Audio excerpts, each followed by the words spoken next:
Olá, este é o Conexão Futura, aqui pelo canal Futura e também pela internet. Saiba tudo sobre o nosso programa acessando o site futura.org.br/Conexão Futura. Aí na tela para você, com acesso a todos os episódios do programa e também os links para as nossas redes sociais, Facebook, Twitter e YouTube. Como lidar com a raiva, o medo e a ansiedade? No Brasil, alguns estudantes têm o privilégio de aprender a reconhecer e lidar com os sentimentos ainda na escola. Coisa que muitos de nós têm descoberto ao longo da vida, no trato com as pessoas e no trabalho. A educação emocional tem surpreendido os próprios educadores, que hoje aplicam o conceito acreditando melhorar a aprendizagem e a construção da identidade dos alunos. Aqui no estúdio eu converso com o professor Celso Antunes, consultor de educação do canal Futura, e também com a educadora e artista plástica Lívia Moura, que trabalha com educação emocional desde 2012. Antes de iniciar a conversa, nós vamos exibir para você trechos de uma reportagem que foi produzida pela nossa equipe do Rio de Janeiro sobre esse tema. Veja só. Vamos construir um semáforo das emoções. O semáforo vermelho é das emoções de raiva. Defensiva. O que são as emoções defensivas, gente? É quando você tá meio com vergonha ou tímido, não, né? Vergonha, tímido, quem mais? Aí dentro atrás. Decepcionado com alguém, ou quando você fica toda assim, com frio, meio que sozinha. De forma bem democrática, as crianças dessa turma do 4º ano do ensino fundamental vão reconhecendo e colocando para fora suas emoções. O que você acha dessa aula? Eu acho que ela é bem interessante, bem legal. Eu fico muito feliz com ela. Você acha que é importante falar das emoções aqui junto com seus colegas? Eu acho que sim, tem umas horas que eu me sinto muito nervosa, porque a gente tem muito dever de casa, muita aula, tem que pensar, e eu me sinto muito nervosa. E aí esse é o jeito de descontar o nervosismo, né? Você percebe às vezes alguma emoção assim que te domina? E o que você faz a respeito? Quando eu fico irritada, eu soco o travesseiro. Isso te ajuda assim, a passar o dia, relaxar? Até que sim. Eu escrevi que assim, muitas vezes eu e minha irmã a gente briga e sempre dá tudo errado. Aí eu sempre tenho que ficar no meu quarto. Aí eu nunca posso brincar com ele quando ele tá zangado comigo. Aí eu sempre tenho que pedir desculpas, né? Porque é o único jeito. Nesta outra atividade, mais teatral, as crianças personificam a raiva e a paz e vão trabalhando suas emoções naturalmente. Eu já tenho notícia através dos pais ou deles, assim, poxa, outro dia eu briguei com meu irmão, foi tão bom porque eu fui para aquele cantinho que você me ensinou. Quer dizer, dar técnicas e instrumentos para essas crianças, para levar a cultura da paz para dentro deles, né? A gente tem aquela brincadeirinha, né? Paz na minha mente, paz nas minhas palavras e paz no meu coração, de levar essa cultura de paz para as suas famílias. Por quê? Porque aí a gente está multiplicando. Paz na mente, paz nas palavras, paz no coração. Bem, esse trabalho desenvolvido na Escola Nossa Senhora da Misericórdia, aqui no Rio, foi apresentado durante o evento internacional Educação 360, em setembro deste ano. Eu começo com uma pergunta para a Lívia. Nós vimos você ali agora, na roda com os alunos. Essa experiência você levou para o evento 360, como foi recebida lá? Foi super bem recebido o trabalho, assim, ele estava muito alinhado com os outros palestrantes, assim. Eu acho que é um tema que está realmente muito em voga. Eu acho que nesse momento a gente vive numa sociedade muito violenta, né? E então é muito importante a gente tratar isso desde pequeno, porque não é uma violência só entre os seres humanos, é uma violência inclusive em relação à biosfera, né? Então é inclusive importante para a nossa sobrevivência como seres humanos, como comunidade humana, né? Então, esse tema na Educação 360 estava muito em voga e estava sendo muito bem recebido e tratado de outras maneiras, né? Porque tem milhões de maneiras de tratar esse assunto, né? Agora, esse conceito, professor Celso, ele não é novo. Ele não é novo, mas ele é produto do avanço da neurociência.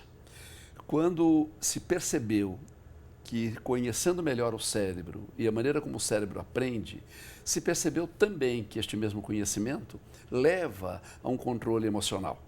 E, portanto, a partir da década de 90, quando esses conhecimentos começaram a se popularizar e quando exemplos significativos de países mais avançados começaram a desenvolver na sala de aula atividades nesse campo, a ideia chegou ao Brasil e, de uma certa forma, ainda que não extensiva a todas as escolas, acabou de uma certa maneira se tornando um caminho irreversível, porque é o caminho da modernidade, é o caminho da autodescoberta, é o caminho do autoconhecimento. É, enfim, um dos frutos da neurociência.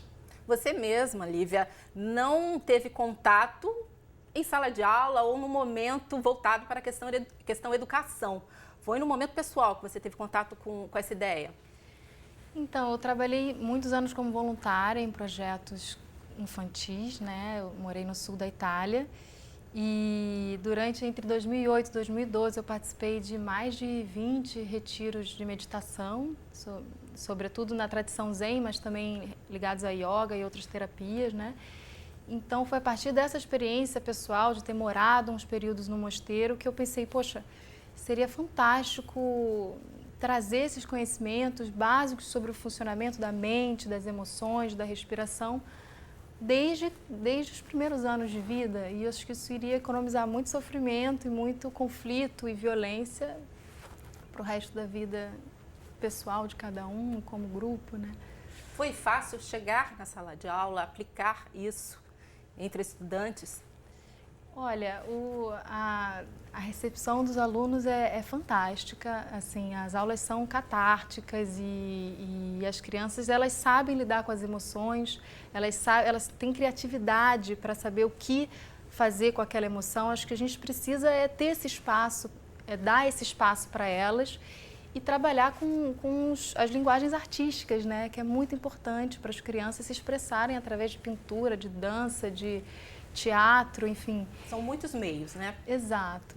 Agora, as crianças, elas realmente se abrem, como eu não imagino um adulto falando que chora no travesseiro, por exemplo, como aquele menino falou que soca o travesseiro e nem que admitiu pedir perdão ao irmão, à irmã, porque errou, né? As crianças, eu acho que elas têm mais abertura? Muito mais. As crianças, em relação aos sentimentos, de certa forma, são mais inteligentes do que a gente, no sentido que elas expressam, né, muito mais, né? Os adultos têm muito mais medo de sentir medo, né? Muito mais medo de sentir raiva, e aí essa raiva sai de uma maneira muito mais descontrolada, né? Então, eu acredito que as crianças, elas, de certa forma, perdem um pouco isso crescendo, né? E acho que a gente tem que preservar e, claro, direcionar. A gente não vai ser violento nem com a gente nem com o outro. Essa não é uma resposta boa, vamos procurar outra. Mas eles sabem as respostas. Se você dá espaço, eles sabem encontrar as soluções. Que situações curiosas você já vivenciou com esses pequenos? Olha, tiveram algumas aulas que tiveram choros catárticos e isso foi bem importante, porque eu até fiquei com medo dessas crianças não quererem voltar, mas justamente a gente falou, olha, o choro, a gente está aqui para isso, para receber esse choro, é importante chorar, porque a gente não pode chorar em outros momentos, né?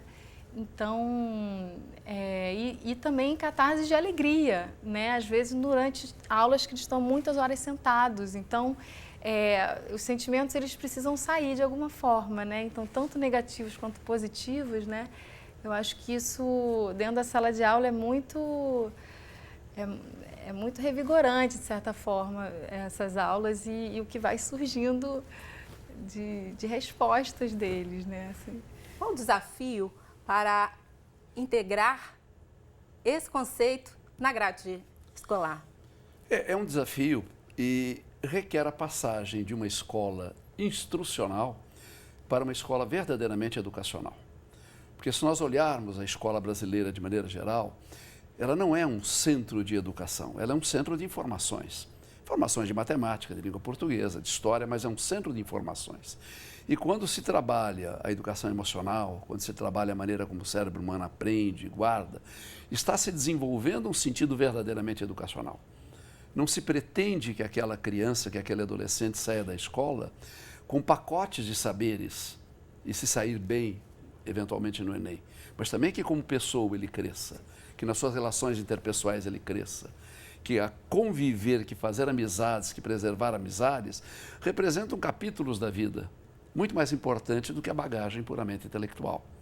Quantas vezes aquele indivíduo não é extremamente habilidoso naquele desafio empresarial para trabalhar naquela atividade, mas não sabe trabalhar em grupo, não sabe manter relações, não sabe colocar os seus sentimentos dentro do equilíbrio e, portanto, aquela qualidade, digamos, empresarial se dilui porque faltava aquele autoconhecimento. E tudo isto é o que essa linha da educação emocional está trazendo, transformando a escola informativa numa escola verdadeiramente formativa. Bom, o desafio que você enxerga para introduzir isso de vez nas escolas, Lívia, passa pelos pais, de repente, esse desafio também? Claro, é muito importante envolver toda a comunidade escolar, né, dos pais aos professores, a direção, né?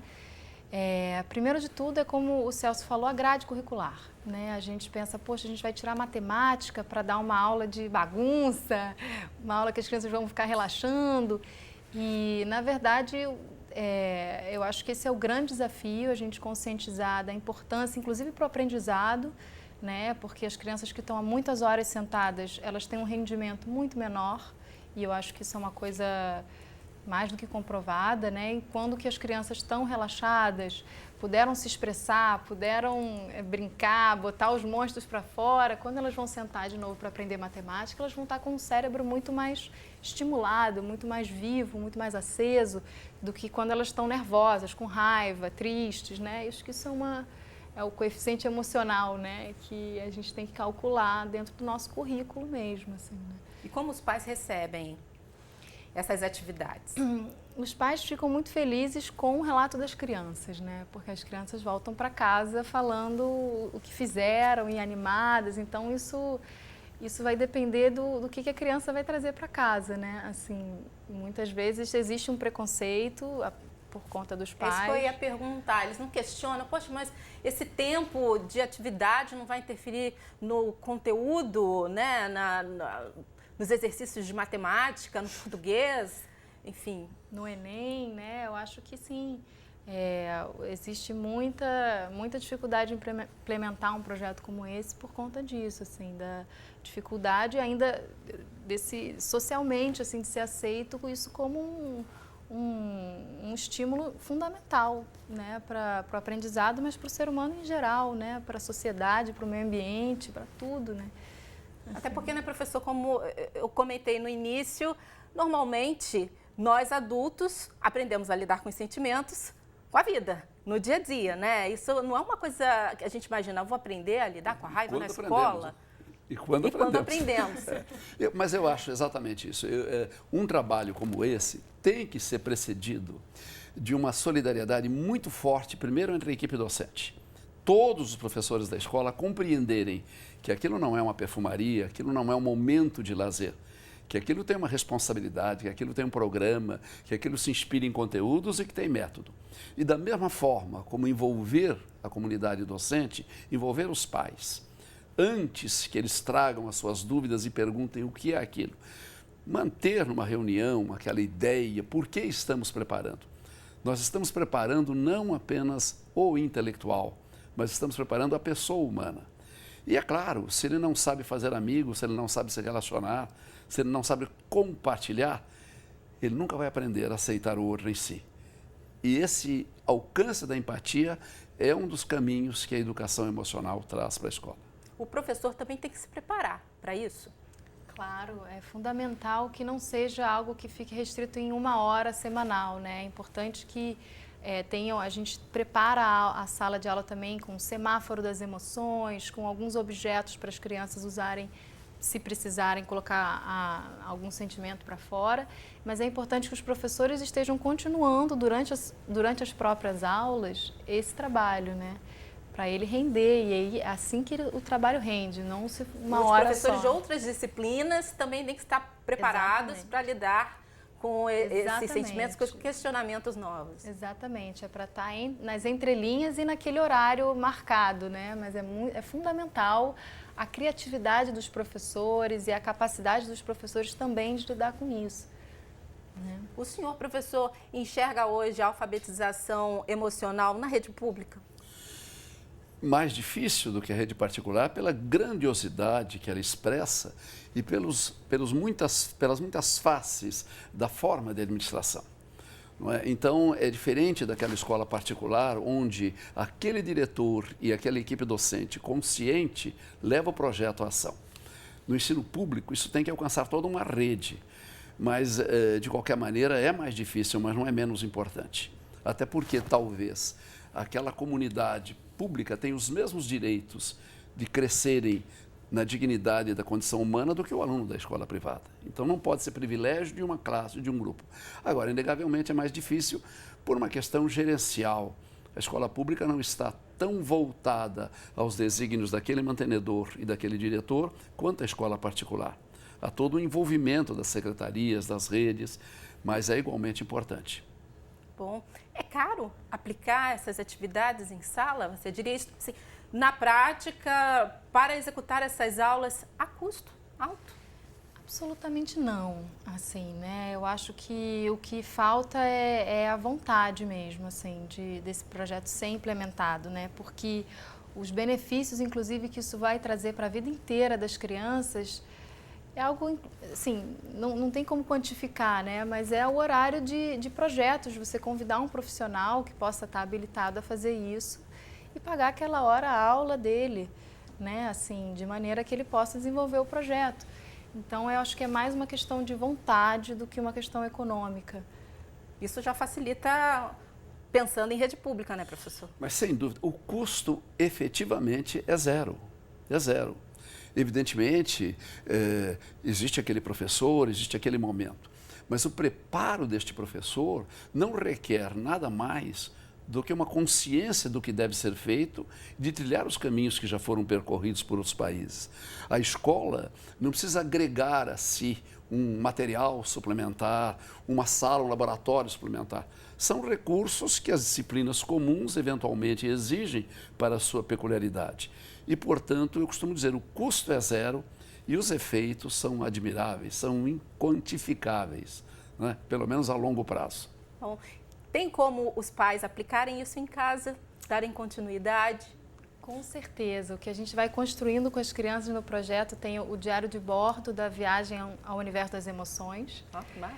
E que eles vão trazendo para casa, a gente vai trazendo algumas histórias, alguns textos e outras eles vão desenhando e escrevendo com quem eles quiserem, pode ser com os pais, mas a gente estimula muito essa troca com os pais, assim, né? Esse ir e vir que vai depender da vontade dos pais, claro, de participar, mas pode ser um primo, pode ser uma avó, pode ser uma tia, né? E quanto mais a gente poder envolver a comunidade, sem dúvida, o resultado é mais consistente, né?